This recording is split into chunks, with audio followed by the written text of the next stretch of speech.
This episode, if you can believe it, contains even more controversial perspectives on statins, cholesterol, and heart disease. Listener discretion is advised.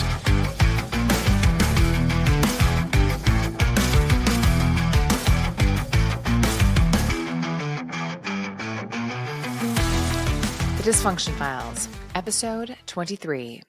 So, if it's not the cholesterol and it's not the statin, could the real killer be inflammation? Welcome back to the Cholesterol Conspiracy miniseries, Part 3. Picture this. The courtroom is packed. The jury's on edge. Cholesterol, that poor, waxy, awkward little molecule, is sitting at the defendant's table. Not guilty, just sick and tired of being dragged in here like it's public enemy number one. Again. For decades, the prosecution told us cholesterol was the cold-blooded killer. High cholesterol, that was the smoking gun. Statins, the caped crusaders swooping in to save us. Case closed. Except, like Karen Reed, cholesterol was framed, allegedly, of course. And the real killer? It's been lurking at the crime scene the whole entire time, hiding in plain sight. The killer's name? Inflammation.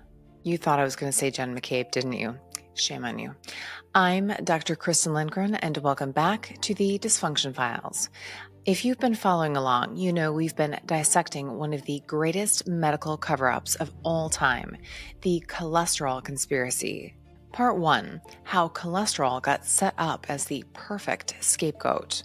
Part 2, how statins became the most profitable distraction in medical history. And today, Part 3, we're pulling back the curtain, because if cholesterol isn't the killer and statins aren't the savior, what's really driving heart disease? The answer is inflammation, the slow, silent arsonist burning us from the inside out while everyone's too busy chasing cholesterol numbers. Let's get into it.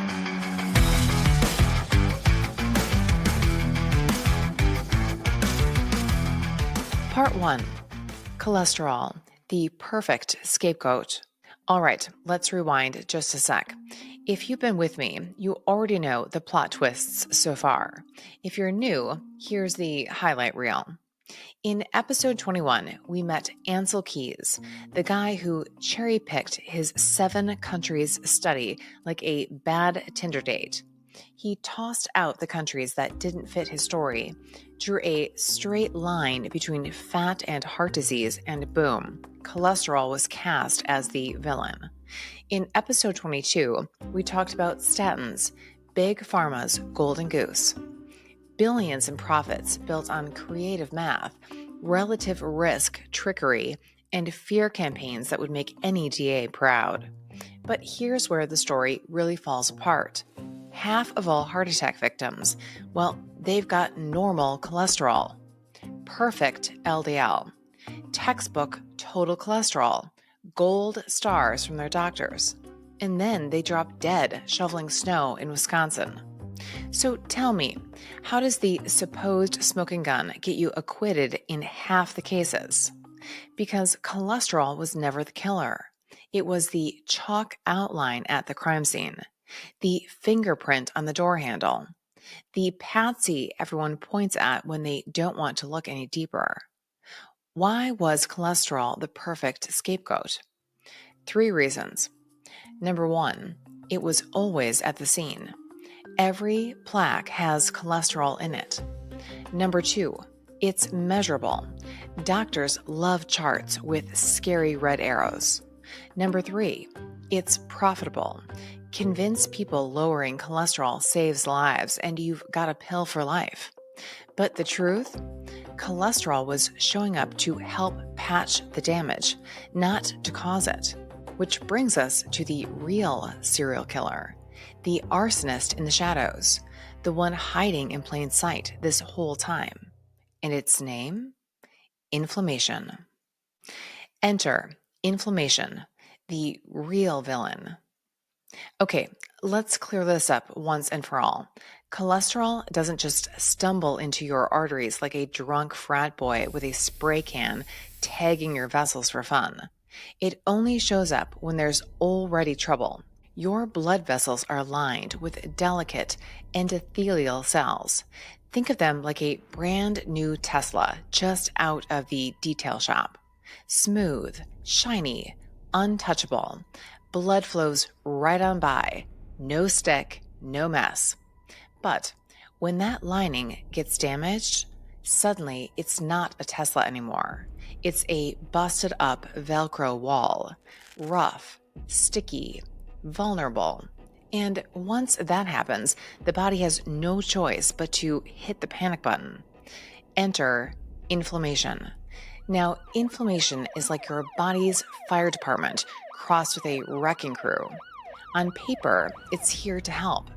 Sirens blaring, hoses spraying, trying to patch the leak and put out the fire.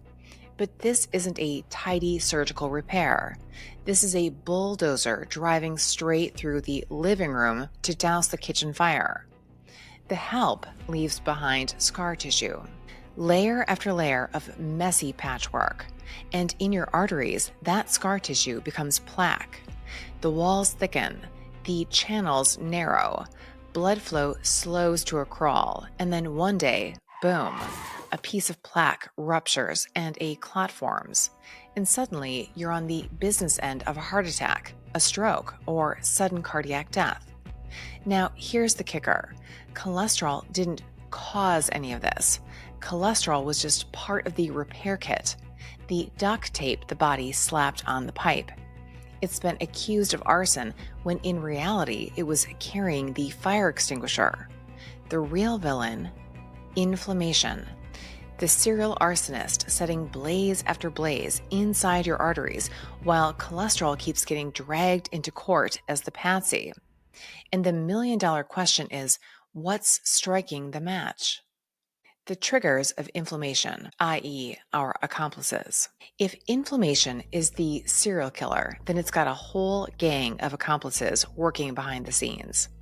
Picture a police lineup under buzzing fluorescent lights, each suspect stepping forward with a rap sheet a mile long.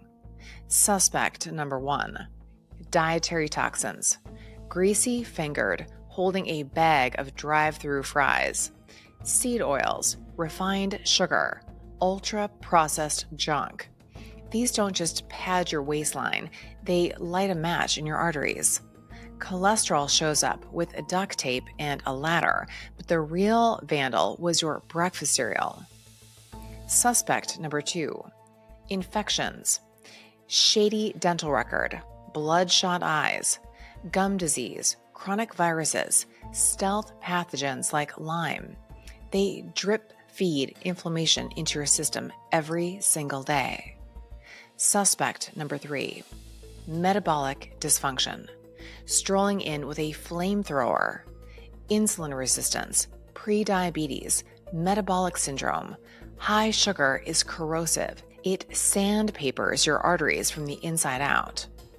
Suspect number 4, stress, the white-collar criminal laundering cortisol through your bloodstream. Chronic stress pours gasoline on the fire and then bills you for the cleanup. Suspect number 5, environmental toxins, the mafia boss pulling strings from the shadows. Glyphosate, heavy metals, mold, chemicals, a slow, steady drip of poison that keeps your immune system on permanent high alert. So no, cholesterol wasn't sneaking around at night committing crimes. It was the cleanup crew, the firefighter dragging hoses onto the scene after the house was already in flames. The real problem? The arsonists never stopped striking matches. And that's why chasing cholesterol numbers is like arresting the janitor at the crime scene. If you don't go after inflammation, you're not solving the case. You're just rearranging the chalk outlines, the markers that actually matter. So if cholesterol isn't the thing to watch, what is? Picture the scene. The cholesterol cops are staring at one lonely fingerprint on the window. LDL, insisting they've cracked the case. Meanwhile, the real metabolic detectives are across the street, pulling surveillance tapes, interviewing suspects, and connecting the dots with red yarn. Here's what they've got pinned to the board. Exhibit A, hs-CRP. This one's the fire alarm. When it's screaming, your house is already burning. Exhibit B, ferritin. Everyone thinks it's just about iron, but it doubles as a smoke signal. When it's high, inflammation is flaring. Exhibit C, fibrinogen, the molasses. Too much of it makes your blood sticky and sluggish. Perfect setup for clots. Exhibit D, homocysteine, the sandpaper criminal, roughing up your artery walls. And if you've got that common MTHFR mutation situation, what we lovingly refer to as the motherfucker mutation, you're at even more risk. Exhibit E, glucose and insulin, your metabolic fingerprints. On paper, your glucose might look fine, but when insulin is sky high, the truth is out. Your cells aren't listening. That's called insulin resistance. The fire smoldering in the basement while your doctor's still complimenting your hemoglobin A1C. Exhibit F, triglycerides and HDL. Not direct markers of inflammation, but they're classic metabolic tells. High triglycerides, trouble's brewing. Low HDL, cleanup crews gone missing. And the triglyceride to HDL ratio, that's the smoking gun. So no, LDL wasn't the killer. These are the real fingerprints of the crime scene. Fire alarms, smoke signals, sticky blood, metabolic accelerants. Meanwhile, the cholesterol cops are still waving your LDL chart like it's a mugshot. And that's why people with perfect cholesterol still drop dead in the driveway. The wrong detectives are on the case. The functional medicine angle. Here's where we leave the crime scene and finally talk solutions. Because lowering LDL while ignoring inflammation, that's like repainting the walls while the house is still on fire. Functional medicine flips the script. Instead of asking, how do we suppress cholesterol, we ask, what lit the match in the first place? The real prevention unit looks like this. Diet. Whole, anti-inflammatory foods. Ditch the seed oils. Cut the sugar overload. Balance omega-3s. Sometimes that means supplements or even medications to keep blood sugar in check. Exercise. Movement is medicine. It keeps vessels flexible, insulin stable, and inflammation tamped down. Sleep, your nightly surveillance and repair crew. Stress management, meditation, prayer, therapy, breath work, adrenal support, however you calm the system. Toxin reduction. Filter your water. Ditch plastics. Address mold. Reduce chemical exposures.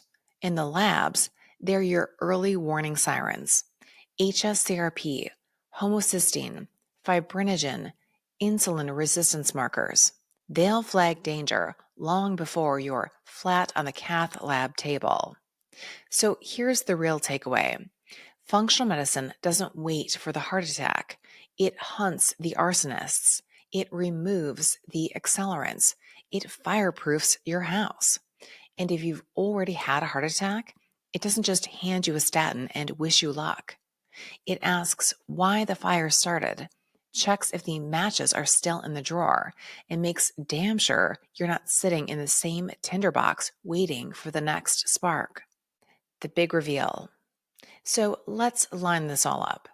Cholesterol was the patsy. Statins were the distraction. Inflammation has been the serial killer hiding in plain sight. And the medical system?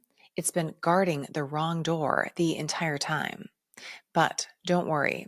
In the next episode, we're going to reveal the cheap, boring, unsexy drugs that actually help. Think aspirin, colchicine, the tools hiding in plain sight. the ones nobody's making billions off of. Closing. So, next time your doctor tells you to lower your LDL, ask if they've even looked at your hs-CRP, your homocysteine, or your metabolic markers. Because if you're inflamed, LDL isn't the weapon, it's the chalk outline. That'll do it for me. I'm Dr. Kristen Lindgren, and thank you for tuning into another episode of the Dysfunction Files. If you found this episode useful or at least entertaining, please like the video, subscribe to the channel, drop a comment, and share it with a friend. Those things are free and easy to do, and they really do help the channel out.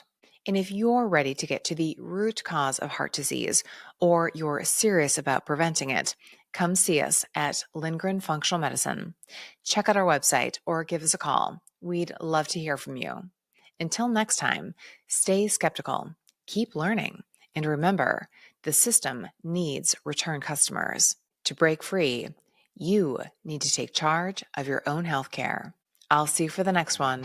Bye for now.